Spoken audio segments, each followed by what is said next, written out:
हरिः ॐ स्वस्ति श्री गणेशाय नमः।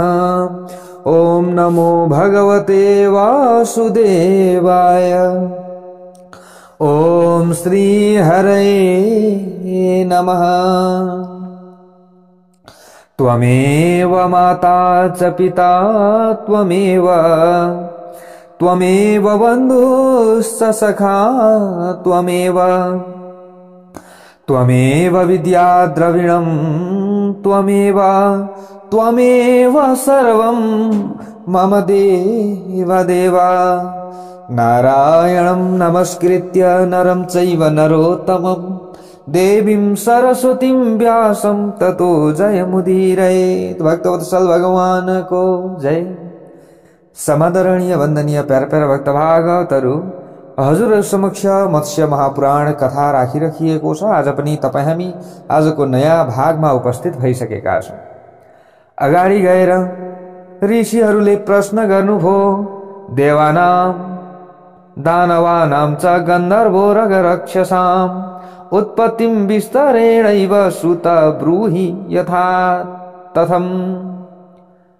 सुतजी, देवता, दानव, गन्धर्व, नाग, राक्षस यिनीहरूको उत्पत्ति कसरी भयो? लौ न प्रभु, बताउनु पर्यो।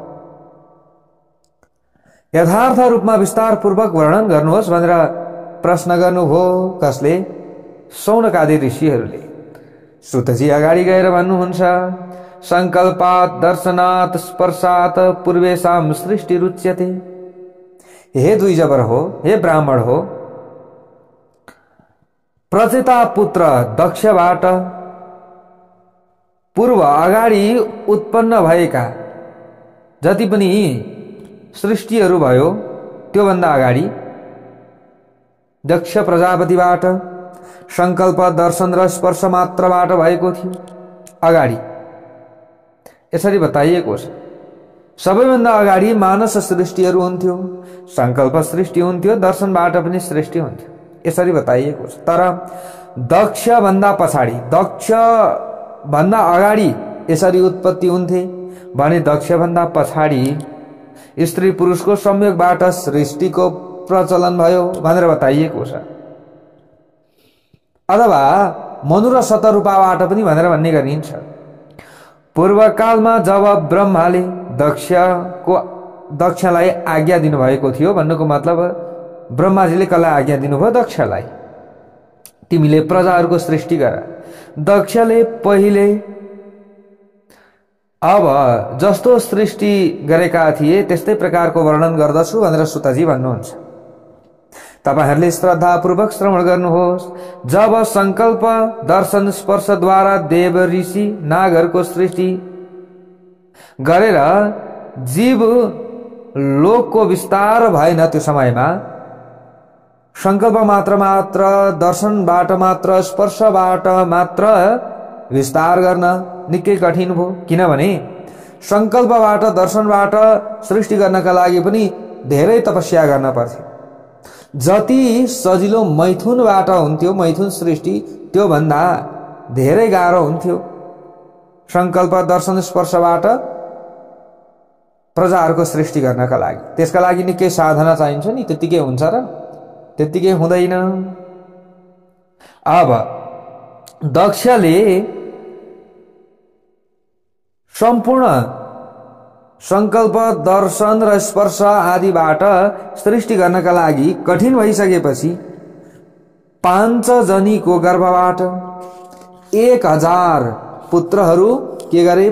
प्रकट गराए, पैदा गराए। हर्यश्व नामबाट विख्यात भए तिनीहरू। यसरी बताइएको छ। हर्यश्व नामक दक्षका पुत्रहरूले अब यहाँ कस्तो कर्म गरे त्यसको बारेमा बताइएको छ। नाना प्रकारको जीवहरूको सृष्टि गर्नका लागि उत्सुक देखेर महाभाग नारदले ती हर्यश्व आदिले अब सृष्टि गर्नका लागि उत्सुक भएको देखिसकेपछि नारदजीले ती हर्यश्व नामक दक्षका पुत्रहरूका छेउमा आएर भने, श्रेष्ठ ऋषिहरू, पहिले तपाईहरू सर्वत्र पृथ्वी घुमेर पृथ्वीको विस्तार, माथि तलको भागको बारेमा जान्नु पर्दछ। नजानिकन तपाईहरु त्यतिकै सृष्टि गर्नका लागि अगाडि बढ्नुहुन्छ भने त त्यो त भएन। कुनै पनि क्षेत्रमा काम गर्दै गर्दा त्यो क्षेत्रको क्षेत्रफल कति छ, कस्तो छ, राम्रो भूमि छ कि छैन, त्यो सबै कुराको बारेमा ज्ञान हुन पर्दछ।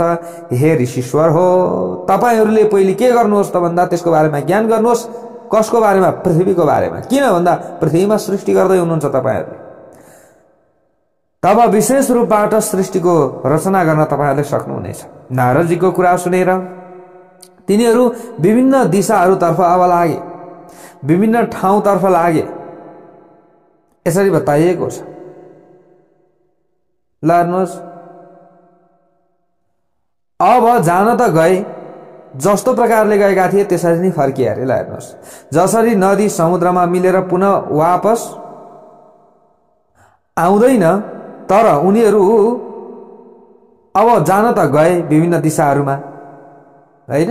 विभिन्न दिशाहरूमा जान त गए, तर फर्केर फेरि नारदजीकै शरणमा आए। नारदजीले भन्नुभयो, लौ तिमीहरूको अब काम छैन, तिमीहरूले यो पृथ्वीको विस्तार पनि जान्न सक्दैनौ। फेरि फर्काएर दिनुभयो, जाऊ जाऊ जाऊ जाऊ गइहाल।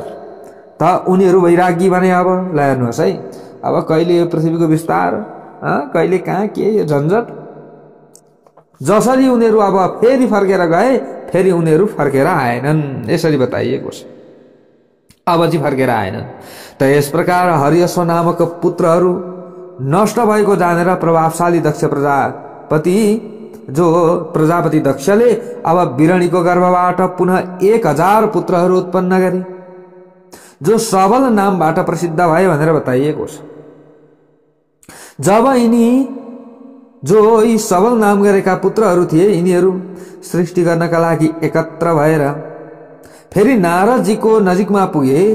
तब उहाँले फेरि पूर्वमा अगाडि जसरी हर्यश्व नामक ती दक्षका पुत्रहरूलाई वैरागी बनाउनु भएको थियो नारदजीले, विभिन्न उल्झनमा पारेर, त त्यस्तै प्रकारले यी सबल नाम गरेका प्रसिद्ध दक्षका पुत्रहरूलाई पनि त्यही प्रकारको वचन भन्नुभयो। पहिले जे भन्नुभएको थियो, यो पृथ्वीको विस्तारको बारेमा बुझ, पहिले घुमेर आओ, पत्ता लगाएर आओ, त्यस पछाडि सृष्टि गर्नु। ल हेर्नुहोस्, जुन गर्भबाट तिमीहरूका दाजुहरू आएका थिए, तिनीहरू जुन मार्गमा गए, तिमीहरू पनि त्यही मार्गमा जानु पर्दछ। त्यसको विपरीत गरेर तिमीहरूको कल्याण हुन्छ, नारदजीले यसरी भन्नुभयो। त उनीहरू पनि दाजुहरूकै बाटोमा लागे। ल हेर्नुहोस् है, उनीहरू पनि हिँडे। अब त्यस पछाडि प्यारभक्त भागवतहरू उनीहरू पनि त फर्केर आएनन्। यसरी बताइएको छ। जो हर्यश्व दक्षका पुत्रहरू जुन बाटोमा गए, त्यही बाटोमा सबल दक्षका पुत्रहरू गए, उनीहरू पनि फर्केर आएनन्। त्यही कारणले गर्दा यहाँ के बताइएको छ त भन्दाखेरि उनीहरू पनि पुनः जसरी फर्केर आएनन्, त्यहीदेखि अब भाइले दाजु कतै हराए भने खोज्न जाँदैनन् अरे प्यारभक्त भागवतहरू। यसरी बताइएको छ यहाँ। यदि गए भने उनीहरू दुःखको भागी हुन्छन्। हुन त आफ्ना दाजुले भाइले दाजुलाई नखोजे कसले खोज्छ, तर त्यस्तो हुन्छ अरे भनेर यसरी बताइएको छ। अब यी पुत्रहरू पनि नष्ट भएको जानेर प्रचेतानन्दन प्रजापति दक्षले बिरणीको गर्भबाट 60 कन्याहरू उत्पत्ति गरे। अब त्यस पछाडि छोराहरूबाट भएन, जति छोराहरू प्रकट गर्यो, जन्मायो, उत्पन्न गरायो, ती सबैलाई नारदले वैरागी बनाउने। अब चाहिँ भएन यो तरिकाले भनेर छोरीहरूको सृष्टि गरे। कसले? दक्षले 60 कन्याहरूको उत्पत्ति गरे। तिनीहरूमा दक्षले 10 आफ्ना कन्याहरूको विवाह धर्मसँग गराए, 13 आफ्ना छोरीहरूको विवाह कश्यपसँग गराए, 27 छोरीहरूको विवाह चन्द्रमासँग गराए। यस्तै प्रकारले 4 अरिष्ट नेमीलाई दिए, 2 भृगुनन्दन शुक्रलाई दिए। यसरी बताइएको छ। र 2 बुद्धिमान कृशाश्वलाई, 2 कन्या अंगिरालाई प्रदान गरे। अब यहाँ बताइएको छ देवमाताको नाम जुन प्रकार यहाँ बताइएको छ प्यारभक्त भागवतहरू, यहाँ बहुत विस्तार पूर्वक बताइएको छ। सुतजी भन्नुहुन्छ, हे ऋषि हो, देव माताहरूको नाम जुन प्रकार र यिनका सन्तानहरूको विस्तारका बारेमा बताइएको छ त्यसको बारेमा विस्तारपूर्वक सुन्नुहोस्। अब यिनीहरूमा मरुत्वती, वसु, यामी, लम्बा, भानु, अरुन्धती, संकल्पा, मुहूर्त, सन्ध्या, सुन्दरी, विश्वा यी 10 धर्मकी पत्नीहरू हुन् भनेर बताइएको छ। यहाँ सबै दक्षका 60 कन्याहरूको नामको बारेमा बताइएको छ प्यारा भक्त भागवतहरू। यस्तै प्रकारले अब यिनीहरूको पुत्रको नामको बारेमा पनि यहाँ बताइएको छ। ल हेर्नुहोस्, धर्मका पुत्रहरूको नामका बारेमा पनि यहाँ बताइएको छ। त भन्नुको मतलब यहाँ 60 कन्याहरू जससँग विवाह भयो अघि यहाँ बताए अनुसार, त तिनीहरूबाट को प्रकट भए उनीहरूका बारेमा यहाँ बताइएको छ। कश्यप वंशको विस्तृत रूपमा वर्णन गरिएको छ। कश्यपस्य प्रवक्ष्यामि पत्नीभ्य पुत्र पौत्रकान्। हे सौनकादि 88,000 ऋषि हो, अब कश्यपकी पत्नीहरूबाट उत्पन्न भएका पुत्र पौत्रको वर्णनको बारेमा म बताउँछु भनेर भन्नुहुन्छ। अदिति, दिति, धनु, अरिष्टा, सुरसा, सुरभि, विनता, ताम्रा, क्रोधवसा, इरा, कद्रु, विश्वा अनि मुनि यी 13 कश्यप की पत्नीहरू थिए भनेर यसरी बताइएको छ प्यारा भक्त भागवत। अब यिनीहरूका पुत्रको वर्णनको बारेमा यहाँ बताउनुहुन्छ। चाक्षुष मनुको कार्यकालमा जो तुषित नामका देवगण भएका थिए तिनीहरू नै वैवस्वत मन्वन्तरमा 12 आदित्यको नामबाट प्रख्यात भए भनेर बताइएको छ। अब यिनीहरूको नाम बताइएको छ यहाँ। इन्द्र, धाता, भग, त्वष्टा, मित्र, वरुण, यम, विवस्वान, सविता, पूषा, अंशुमान, विष्णु। यस्तै प्रकारले सहस्त्र किरणबाट सम्पन्न 12 आदित्य यिनीहरूलाई बताइन्छ भनिन्छ भनेर बताइएको छ। अदितिले मरीचि नन्दन कश्यपको संयोगबाट श्रेष्ठ पुत्रहरूलाई प्राप्त गर्नुभएको थियो। महर्षि कृशाश्वको पुत्र देव प्रहण नामबाट विख्यात भए भनेर बताइएको छ। सुतजी भन्नुहुन्छ, हे द्विजवर, यी देवगण प्रत्येक मन्वन्तर प्रत्येक कल्पमा उत्पन्न भएर विलीन हुन्छन् भनेर बताइएको छ। दितिले महर्षि कश्यपको सम्पर्कबाट हिरण्यकश्यपु अनि हिरण्यक्ष नामक 2 पुत्रहरू प्राप्त गरेकी थिइन्। हिरण्यकश्यपुको उसको समान पराक्रमी अरू कोही पनि थिएन, तर हिरण्यकश्यपुका समान अरू छोराहरू चाहिँ थिए। प्रहलाद, अनुलाद, संराद अनि राध नामक 4 पुत्रहरू भए। उनमा प्रहलादका 4 पुत्रहरू भए, आयुष्मान, शिवी, वास्कल, चौथा विरोचन। विरोचनले बलिको पुत्र रूपमा प्राप्त गरे। भन्नुको मतलब बलिलाई विरोचनले पुत्र रूपमा प्राप्त गरे। हजुरहरूले यसरी बुझ्न पर्यो। हजुरहरूले बलिको कथा पनि सुन्नु भएको छ, पक्कै पनि प्रहलादको कथा पनि सुन्नु भएको छ। सुतजी अगाडि गएर भन्नुहुन्छ, हे विप्रवर, बलिका 100 पुत्रहरू थिए जसमा बाण ज्येष्ठ पुत्र थियो। अब यसको अतिरिक्त धृतराष्ट्र, सूर्य, चन्द्र, चन्द्रांशु, तापन अनि निकुम्भनाभ, गुर्वक्ष, कुक्षी, भीम, विभीषण यस्तै प्रकारले धेरै पुत्रहरू थिए भनेर बताइएको छ। जो बाण भन्दा छोटा, ल हेर्नुहोस् है प्यारोक्त भागवतहरू, यी जति पनि पुत्रहरू जो बाणासुर भनेर हामीले भन्ने गर्दछौँ अथवा बाण भन्दा छोटा तर गुणहरूमा श्रेष्ठ थिए। अनि बाणासुरको यहाँनिर बताइएको छ, उनीहरूमा बाणासुरको सहस्र भुजा हातहरू थियो यसरी बताइएको छ। ऊ समस्त अस्त्र समूहको ज्ञाता पनि थियो बाणासुर, यसैको नाम बाणासुर भएको थियो भन्ने कथा प्रसङ्गहरू आउँछ। उसको तपस्याबाट सन्तुष्ट भएर त्रिशूलधारी भगवान शङ्कर उसको नगरमा निवास गर्नुहुन्थ्यो अरे, बाणासुरको नगरमा।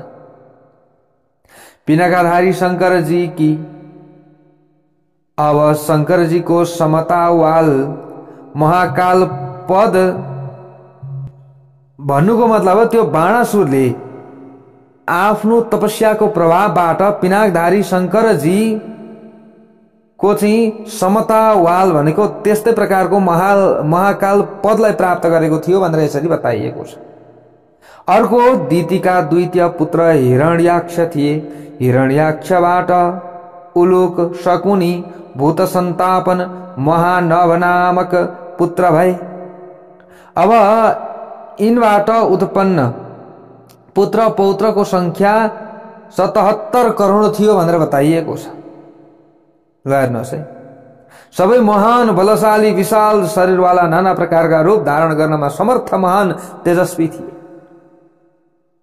अब यस्तै प्रकार दनुले पनि कश्यपको संयोगबाट 100 बलशाली पुत्रहरूलाई प्राप्त गरेकी थिइन्, जसमा महाबली विप्रचित्ति प्रधान थिए यसरी बताइएको छ। अब यिनीहरूका अतिरिक्त भनेको यिनको अतिरिक्त 2 मूर्धा शकुनी अनि शंकु शिरोधर, अयोमुख, शंबर, कपिस, वामन, मरीचि अथवा मारीचि, मेघवान, इरा, गर्भशिरा, हृद्रावण, केतु, केतुवीर्य, शतरथ, इंद्रजित, सप्तजित, वज्रनाभ, एकचक्र, महाबाहु, वज्राक्ष, तारक, अशिलोमा, पुलोमा, बिन्दु, महासुर, बाण अनि स्वरभानु, यस्तै प्रकारले वृषपर्वा, यी सबै प्रकारका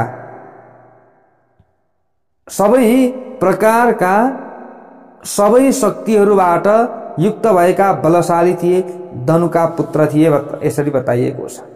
यिनमा स्वरभानु की प्रभा अनि पुलोमाकी सची अनि मयकी, उपदानवी, मन्दोदरी अनि कुहु, वृषपर्वाकी शर्मिष्ठा, सुन्दरी, यस्तै प्रकारले चन्द्रा अनि वैश्वानरकी पुलोमा, कालका नामकी कन्याहरू थिए भनेर यसरी बताइएको छ। यिनमा महान बलशालिनी धेरै नै सन्तानवाली पुलोमा अनि कालका अनि मरीचि पुत्र कश्यप की पत्नी थिइन् भनेर बताइएको छ। अब यिनीहरू दुईमा पूर्वकालको समयमा 60,000 दानवहरूको उत्पत्ति भएको थियो। पूर्वकालमा मरीचि नन्दन कश्यपले पौलोम अनि यस्तै प्रकारले कालकेय संज्ञक दानवहरूलाई पैदा गरेका थिए, जो हिरण्यपुरमा निवास गर्दथे। ब्रह्माको वरदान प्राप्त भएका कारणले गर्दा देवताहरूका लागि अवध्य थिए। ल हेर्नुहोस्, तर विजय भनेको अर्जुनले उनको संहार गरेका थिए भनेर यसरी बताइएको छ। विप्रचितिले सिमिकाको गर्भबाट सैमिकीय संज्ञक भनेको सैमिकीय नाम गरेका पुत्रहरूलाई जन्म दिएका थिए यसरी बताइएको छ। अब यिनीहरूको संख्या के थियो भन्दा 13 थियो। हिरण्यकश्यपको अब भानिज थिए भनेर यसरी बताइएको छ। उनको नाम व्यास, कल्प, राजेन्द्र, नल, वातापी, इल्बल, नमुची, स्वश्रीप, अजन, नरक, कालनाभ अनि सरमाण अनि कालवीर्य रूपमा प्रसिद्ध थिए। सबै धनु वंशलाई बढाउनेवाला थिए। दैत्य सम्राटको पुत्र निवातक नामबाट विख्यात भए यसरी बताइएको छ। भन्नुको मतलब यहाँनिर हामीले के बुझ्नु पर्दछ त भन्दा सम्पूर्ण चराचर जगत कश्यप ऋषिका सन्तानबाट भरिएको थियो। भक्तवत्सल भगवानको जय। अब यस्तै प्रकारले कश्यप ऋषि की अर्की पत्नी विनताका गर्भबाट 2 पुत्रहरू भए, गरुण अनि अरुण। आकाशचारी छोटा बडा समस्त पक्षीहरूका स्वामी गरुण। ल हेर्नुहोस्, यसरी बताइएको छ। अनि यस्तै प्रकारले सौदामिनी नामकी कन्या पनि थिइन्। जो गगन मण्डलमा विख्यात यसरी बताइएको छ। अरुणबाट सम्पाति र जटायु नामका 2 पुत्रहरू भए। यहाँनिर गरुण र अरुण थिए। हामीले कसरी बुझ्नु पर्यो त भन्दाखेरि उनै कश्यप ऋषि की विनता नाम गरेकी पत्नीबाट गरुण र अरुण भए। अब यस्तै प्रकारले अरुणका पुत्रको रूपमा सम्पाति र जटायु भए।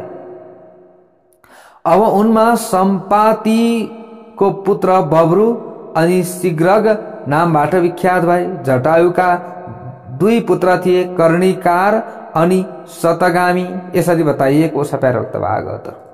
यस्तै प्रकारले यहाँनिर वंश वर्णनको बारेमा भगवानले बताउँदै हुनुहुन्छ। को मत्स्य नारायण भगवानले मनुलाई बताउँदै हुनुहुन्छ। ऋषिहरूले अगाडि गएर प्रश्न गरे, दिते जा पुत्रः कथं जाता मरुतो देववल्लभा देवेर जग्मुस सा पत्न्यैः कस्मात् ते सख्यमुत्तमम्। सुतजी, दितिको पुत्र 49 मरुत देवताहरूका प्रिय कसरी बने, यो कथा हामी सुन्न चाहन्छौं भनेर ऋषिहरूले प्रश्न गरे। हुन् दितिका पुत्र, तर देवताका प्रिय किन बने यिनीहरू? हुन त सौतेनी हुन् यिनीहरू, सौतेनी भाइ भाइ, तर इन्द्रका पनि प्यारा भए। के हो यो देवताहरूका साथमा उनीहरूको सम्बन्ध प्रागाड कसरी भयो? यो हामी सुन्न चाहन्छौं भनेर ऋषिहरूले प्रश्न गरिसकेपछि अगाडि गएर सुतजी भन्नुहुन्छ, पुरा देवासुरे युद्धे हतेषु हरिणासुरैः पुत्र पौत्रेषु शोकार्ता गत्वा भूर्लोकमुत्तमम्। हे सुव्रत, हे मुनिहरू, प्राचीन कालको कुरा हो। देवासुर संग्राममा भगवान विष्णु अनि देवगणद्वारा आफ्नो पुत्र पौत्रको संहार भएको जानेर दैत्यमाता दिति शोकबाट अत्यन्त विह्वल हुनुभएको थियो। भगवान श्री हरि विष्णुबाट आफ्ना पुत्रहरूको संहार भएको देखेर दिति अत्यन्त शोकमा मग्न भइन्। अब उत्तम भूलोकमा गएर श्यामन्त पञ्चक क्षेत्रमा सरस्वतीको मंगलमय तटमा आफ्नो पतिदेव महर्षि कश्यपको आराधनामा तत्पर भएर घोर तपमा निरत हुन लागिन्। को त भन्दा दिति। त्यस समयमा ऋषिहरूको समान फलाहारमा निर्भर रहेर कृष्ण र चान्द्रायण आदि व्रतको पालन गरिन्। त यस्ता प्रकारले बुढापा शोकबाट अत्यन्त आकुल भएर दितिले 100 वर्षसम्म कठोर तपको अनुष्ठान गर्दै रहिन्। त्यस पछाडि तपस्याबाट सन्तप्त भएर दितिले वशिष्ठ आदि महर्षिहरूसँग सोधिन्, हे ऋषि हो, तपाईहरूले मलाई यस्तो व्रत बताउनुहोस् जुन व्रत शोकको विनाशक होस्, यस्तै प्रकारले यो लोक र परलोकमा सौभाग्य रूपी फल प्रदाता होस्, त्यस्तो प्रकारको व्रत मलाई बताउनुहोस् भनेर दितिले भने। तब वशिष्ठ आदि ऋषिहरूले उसलाई मदन द्वादशी व्रतको विधानका बारेमा बताउनु भयो। ल हेर्नुहोस्, जसको प्रभावबाट पुत्र शोकबाट उन्मुक्त भइन् भनेर यसरी यहाँ बताइएको छ। मदन द्वादशी व्रतको विधान बताए ऋषिहरूले, त त्यही व्रतको प्रभावबाट पुत्र शोकबाट मुक्त भइन्।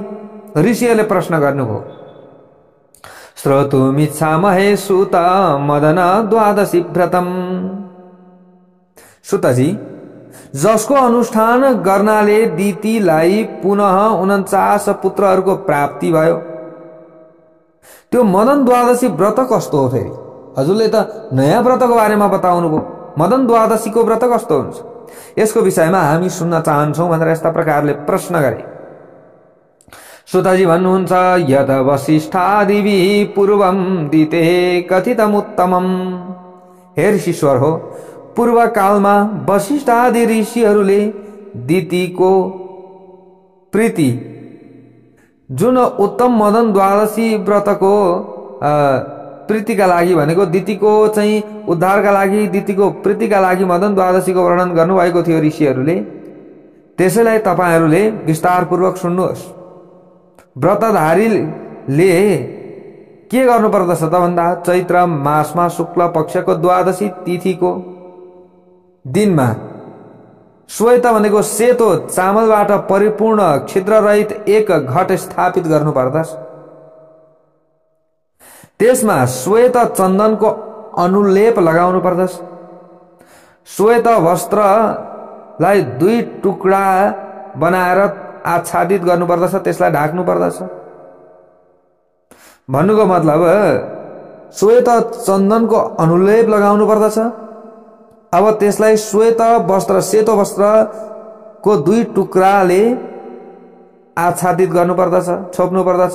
त्यसको निकट नजिकै विभिन्न प्रकारका ऋतुफल अनि उखुको टुक्रा राख्नु पर्दछ। यो विविध प्रकारको खाद्य सामग्रीबाट युक्त बनाउनु पर्दछ। त्यसमा यथाशक्ति सुवर्ण खण्ड पनि लगाउनु पर्दछ। त्यसपछाडि त्यसमाथि गुणबाट भरिएको ताँबाको पात्र स्थिर गर्नुपर्दछ। यसरी बताइएको छ। त व्रतको विधि, मदन द्वादशी व्रतको विधि यहाँ बताउनुहुन्छ।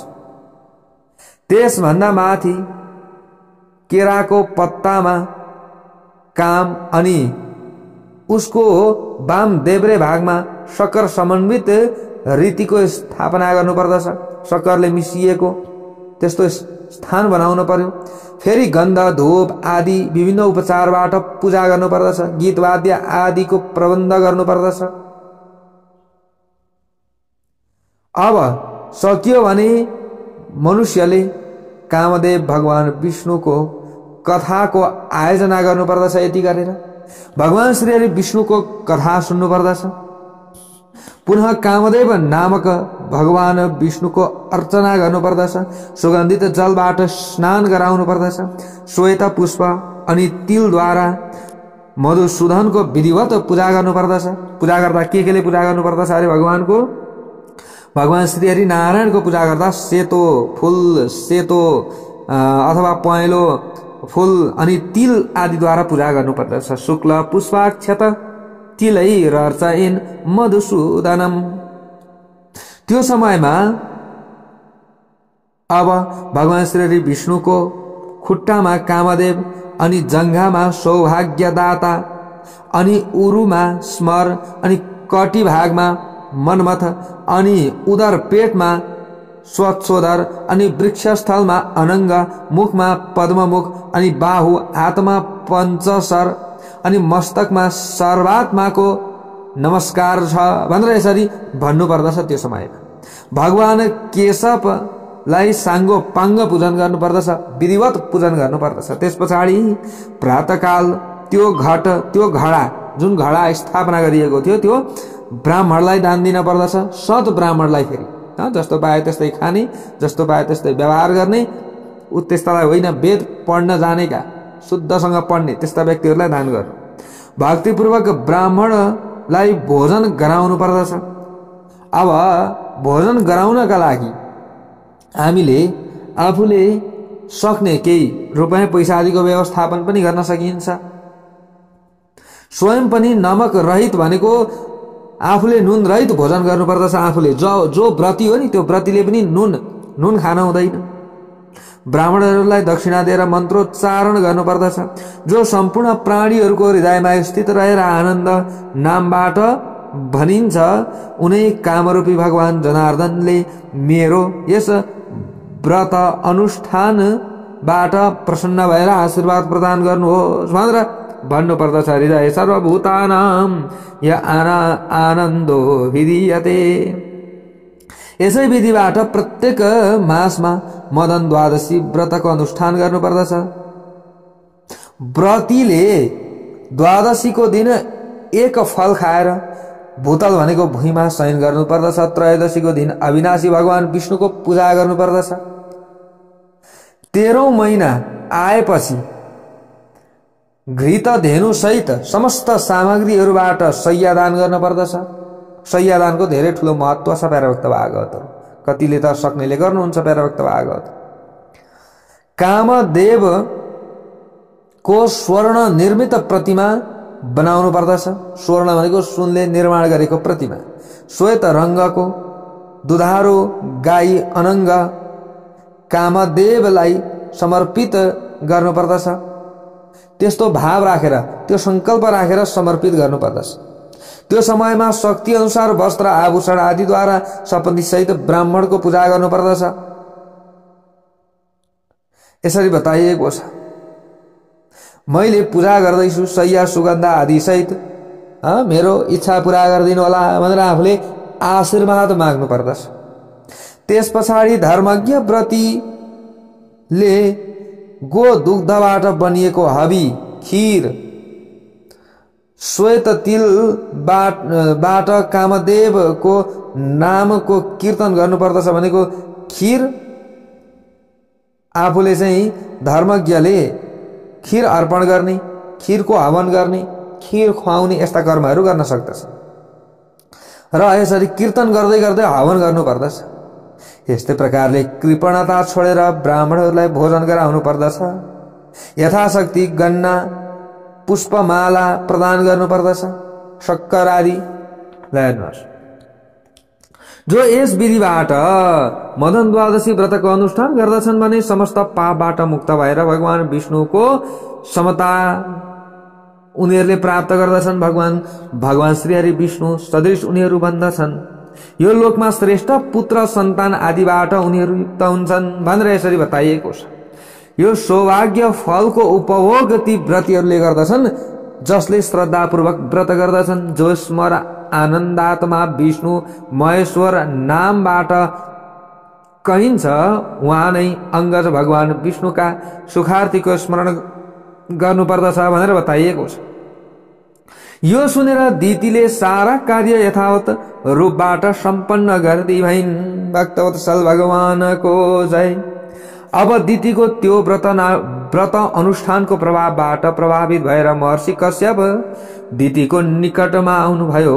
परम प्रसन्नता पूर्वक उहाँले पुनः रूप यौवनबाट सम्पन्न नवयुवती बनाइदिनु भयो। वर माग्नका लागि उहाँले भन्नुभयो। ल हेर्नुहोस्, एकदम त्यो समयमा यौवन सम्पन्न नवयुवती कश्यपको आशीर्वादबाट आफ्नी श्रीमती बनिन् भन्नुको मतलब दिति बनिन्। अनि वर माग्नका लागि चाहिँ कश्यपले भन्नुभयो, वर माग्नका लागि उद्धत दितिले भनिन्, हे पतिदेव, म तपाईबाट एक यस्तो पुत्रको वरदान चाहन्छु जो इन्द्रलाई वध गर्नमा समर्थ होस्। म यस्तो पुत्र चाहन्छु तपाईबाट, जुन पुत्र मैले प्राप्त गर्छु त्यसले इन्द्रलाई गएर मारोस्, म त्यो चाहन्छु। ल हेर्नुहोस्, अमित पराक्रमी महान आत्मबलबाट सम्पन्न समस्त देवताहरूको विनाशक होस्। यो सुनेर महर्षि कश्यपले यसरी भन्नुभयो, अरे हे शुभे, म तिमीलाई अत्यन्त ऊर्जस्वी इन्द्रलाई वध गराउने वाला पुत्र प्रदान गर्दछु। तर यो राम्रो काम त होइन, दाजुभाइ भाइ लडाईं गराउने यो राम्रो त हुँदैन। तर अब तिम्रो इच्छा नै छ भने अब मैले के गर्छु र। तर विषयमा तिमी यो विषयमा एउटा काम गर, आपस्तम्भ ऋषिबाट प्रार्थना गरेर उनीद्वारा आज नै पुत्रेष्टि यज्ञको अनुष्ठान गराऊ तिमी। नभए कहाँ त्यतिकै पुत्र प्राप्ति हुन्छ। पुत्रेष्टि यज्ञ त गर्नुपर्छ। यज्ञको समाप्ति भएपछि इन्द्र रूपी शत्रुलाई विनाश गर्ने पुत्रका लागि म गर्भधान गरौँला, तिमीले चिन्ता नगर। यति भनिदिनु भयो। त्यस पछाडि महर्षि अब आपस्तम्भले अत्यन्त खर्चिलो पुत्रेष्टि यज्ञको अनुष्ठान दिदीले भने अनुसार नै गराइदिनु हो। त्यस समयमा उनले इन्द्र शत्रुर भावस्व, हेर्नुहोस् के इन्द्र शत्रुर भावस्व, इन्द्रको शत्रु उत्पन्न होस्, यो मन्त्रबाट विस्तार पूर्वक अग्निमा आहुति दिए। अब यो यज्ञबाट देवताहरूलाई चाहिँ हानि हुनुपर्ने थियो। ल हेर्नुहोस् प्यारोक्त भागवतहरू, यो यज्ञबाट देवताहरूलाई हानि हुने थियो त देवताहरू रुष्ट भए। अब त्यो समयमा यो जानेर प्रसन्न पनि भए कि दैत्य र दानवलाई यो यज्ञ फलबाट विमुख गराउनु पर्दछ। देवताहरूले यो बुझे हाम्रो हानिका लागि दिदीले यज्ञ गराउँदैछिन्, त्यसै कारणले गर्दा यो दैत्य र दानवहरूलाई यो यज्ञबाट कसरी विमुख गर्न सकिन्छ त्यो कार्यमा हामी लाग्नु पर्दछ भनेर देवताहरूले सल्लाह गरे कि अब यो यज्ञ भङ्ग गर्ने हो कि अब यसलाई के गर्दाखेरि हाम्रो कल्याण हुन्छ त्यो कर्म गर्नुपर्दछ भनेर देवताहरूले अब योजना बनाउँदैछन्। प्यारोक्त भागवतहरू सल्लाह गर्दैछन् अब के कस्तो हुन्छ त अर्को भागमा हजुरहरूले श्रवण गर्न पाउनुहुनेछ। भक्तवत्सल भगवानको जय।